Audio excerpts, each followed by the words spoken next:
Hey, it's Carla Peruz, and today I'm with Eryk Anders, current UFC fighter. Eryk, how are you doing, man? Man, doing awesome, doing awesome. How about yourself? I'm doing wonderful, man. Even better now that you're here joining me. But first question for you is: before you were in the cage, people have watched you on television compete athletically. Whether they know it or not is a question. But you played with the University of Alabama football, and how was that transition from you? How did you go from playing football and over to stepping in the cage? Is that something that you knew was going to happen after you were done playing football in college? Man, not really. I got done playing ball, and then started doing the 9 to 5 thing, working, and just found myself being very unsatisfied with life. I just go home, get up, go to work. Just living my life on repeat and just living a sedentary lifestyle, and I didn't like that. So I was just looking to man, just go alleviate some stress, take out some frustration, and get a good workout in. And I thought that what a better way to alleviate stress than punching and kicking and wrestling and doing some like aggressive type stuff. And man, just fell in love with the sport. As soon as I started training. Now, how did you go by actually getting your first fight? What steps did you have to take to actually compete? Well, it's my story is probably a little bit different than everybody else's. I didn't have a very competent coach at the time, so I think after like 2 months of training, somebody called my phone and was like, "Hey, do you want to fight?" Excuse me. He said, "Do you want to fight next week?" And I'm like, "All right, cool." And and I show up the following week. It was at a bar in Huntsville, Alabama, and I didn't have any blood work. I found some gym shorts. They actually gave me. I actually fought twice. I did a boxing match and then an MMA fight later that night. And my coach didn't even show up, so I had to have somebody who was fighting, another guy who was fighting on the card to. I was like, "Hey man, do you mind cornering me? You don't even have to say anything or do anything. I just need someone to like kind of give me a sip of water in between rounds or whatever." And he was like, "Cool." And yeah, that was my first MMA experience. That's crazy, man. That's like going back to how they did it in Pride when you'd have to fight 2 or 3 times in a night. That's crazy. Yeah, yeah. But can Except you? I was doing it for free. Yeah, oh I'm not wow, even that sure they gave me. Yeah, that was like an amateur thing. Yeah, I'm not even sure they gave me gas money. that's Yeah, insane. that's pretty wild. From that moment on, were you convinced that's what you want to do? Were you hooked after that night? Yeah, yeah. I was, I had been, you know, I fell in love with the sport instantly, and to that, I was like, man, I think I could do this. I wasn't very good. I was just kind of like more athletic, more powerful, bigger, stronger, faster than the other guys, but. I had never trained before, and I only had like, a month and a half of training, so I was just kind of going off instinct a little bit. So I just knew that I had to like dedicate myself and learn the technique and learn, get a little fluid with my movement. I would be straight, I'd be all right. So it's kind of what I did and what I'm doing. So, trying to climb that ladder. Now, do you feel that the experience you gained in football with the workouts and just the competition has that helped you at all in the cage? Yeah, absolutely. I think I'm a very competitive person by nature, and being around a bunch of other guys with a common goal, and trying to achieve that goal. And, like personal goals too, like you want to start, you want to play, you want to make plays, and, do all that other good stuff so you can make it to the next level. And you always have somebody next to you or behind you pushing you to get that next level because it makes the whole team better. So learning how to compete, I guess, is one of the biggest takeaways I got from football. Let's now talk about the grind that it is to just, first of all, be an up and coming MMA fighter. I think a lot of casual fans of the sport don't realize that when fighters are first coming up, before they get popular, before they have the big fights, they're really not making a lot of money. And, a lot of fighters, they have to have part time jobs just to train when they're coming up. For you, how hmm is that grind? How is that struggle for you? And in which ways were you able to overcome it? Well, I met my wife, and she's very financially savvy, and my first, she's the one who kind of told me I should quit my job and pursue the dream. I could work at the gym, so I'd be coaching, teaching private lessons, teaching classes, cleaning the gym, all that stuff, and instead of being in the office all day, I could be in the gym all day. Uh, pretty much learning all day, training all day.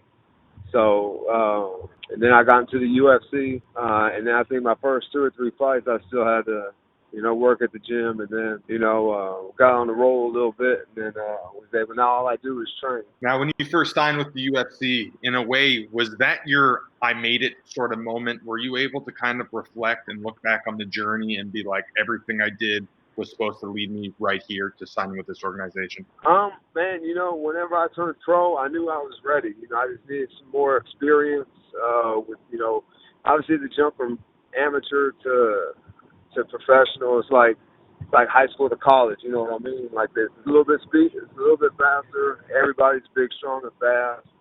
I already knew I was of that caliber, so you get that on the job experience and on the job training, fighting. Then I got on with LFA. So I think I progressed as a professional the way you should. I went from small local regional promotions to LFA, which is a national stage. Fought for Bellator, traveled around the regional scene, and then got to the UFC. So, I think I did it the right way. Was able to get that valuable experience. So then when I got to the UFC, I was already ready instead of, still learning how to fight while I'm in the UFC. Now, that UFC debut, you had a wonderful KO finish there. What was going through your head when that happened? I mean, that felt pretty good to start off a career in UFC. Yeah, to be honest, I don't think I've ever felt more comfortable and ready. Even though I took that fight on short notice, man, I just knew as soon as my feet touched the canvas, like I just, I didn't have any butterflies. I was very mentally clear. Felt good, felt in shape, felt ready. So I knew it would just be a matter of time. It's cool what happens in like 2 minutes, 2.5 minutes. You ain't gotta, take a bunch of damage and do all the other stuff. So, man, yeah, I think it's about as good as a debut as you can have. Knocked the guy out, didn't take any damage, took him out in the first round, and not even a TKO. Slept him. Hurt him, chased him around, grappled a little bit, and was able to put him away.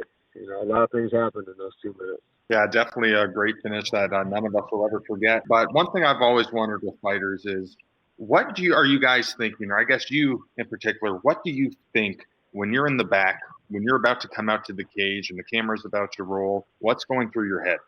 Man, I've really accepted, anything that could have possibly happened. So, not really a whole lot. It's just, for me, I just like to turn my brain off and just react, So, I'm not really thinking about a whole lot, just kind of more like visualizing how the fight's going to go. Put myself in different scenarios and just kind of, run the fight visually inside my head. And so that when I get in these positions in a fight, I've already been there just moments ago. So, there's nothing to freak out about. And I can remain calm. Absolutely. So now let's talk about the coronavirus a little bit. So unfortunately, this thing has been a mess for pretty much the whole world, and it has directly affected you. You're getting ready to have a fight here in April in a couple of weeks. How have you been managing the disappointment with that and trying to get over it?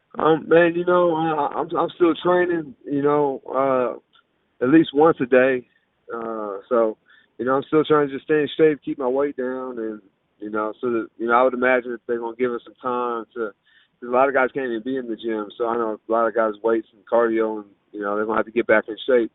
So I would imagine that if they're going to try and keep this whole card, intact, they're going to slide it in on a weekday, hopefully give us some time to really get into fighting shape so we can put on a good quality fight. So, man, we're all just kind of playing it by ear and seeing what the UFC is going to do. Do you feel like Dana's got a good shot at making a fight happen here in the next couple of weeks, especially that big Khabib-Tony card that everyone's freaking out about and everyone wants to see? Do you think Dana would be the promoter to try and pull something like this off? Yeah, he doesn't seem to want to say no for an answer. So, I think Khabib and Tony are down. So I think even if nobody else fights, it's just those two fight,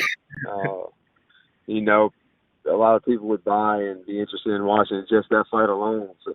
Oh, absolutely. I really think that potentially could be one of the most highest selling pay-per-views, especially after all this stuff. I think it'd be good. Would you be interested possibly fighting on that card? I mean, if it were to happen, would that be something you may be into? Yeah, I'll do it. You know, I had to be at 205 though. You know, there's no way I can make 85. You know, that quick. But yeah, 205, I'm in. Do you feel like, in a sense, the game has evolved in the sense that back, I would say 10, 15 years ago, guys would train, but it really looked like they would only be training for the 6 to 8 week training camp when they're having a fight. And then they would take some time off. Then they would get back in their training camps. But now it seems to really get ahead of the curve and be at the top of the game, you need to be one of those guys who train year round. Is that something that you believe in? Yeah, absolutely, man. You know, I train, you know, as much as possible, whenever possible. So, you know, really the only thing that changes when I have a fight coming up is the intensity and how much running and cardio and my diet and stuff. But even in between fights, you know, I'm still always trying to grow, develop, and evolve. So currently, you're on a 2 fight win streak. Right now, are you satisfied with your game? I mean, whenever you've been out there in the past couple fights, you look dominating. You look like you're really locked in there. Is your game exactly where it should be right now? Yeah, I think so. You know, I think that even in my last fight, in my last 2 fights, I've shown a lot of growth. The fight before last in the grappling department, and then my last fight in the striking and movement department. So, you know, it just shows me like I'm constantly evolving and figuring this thing out as I'm going on, and you know, getting better every day. Mm-hmm. All right, last question for you, Eryk. What are the goals? What's next for you? Do you have any goals that you want to accomplish here in the future?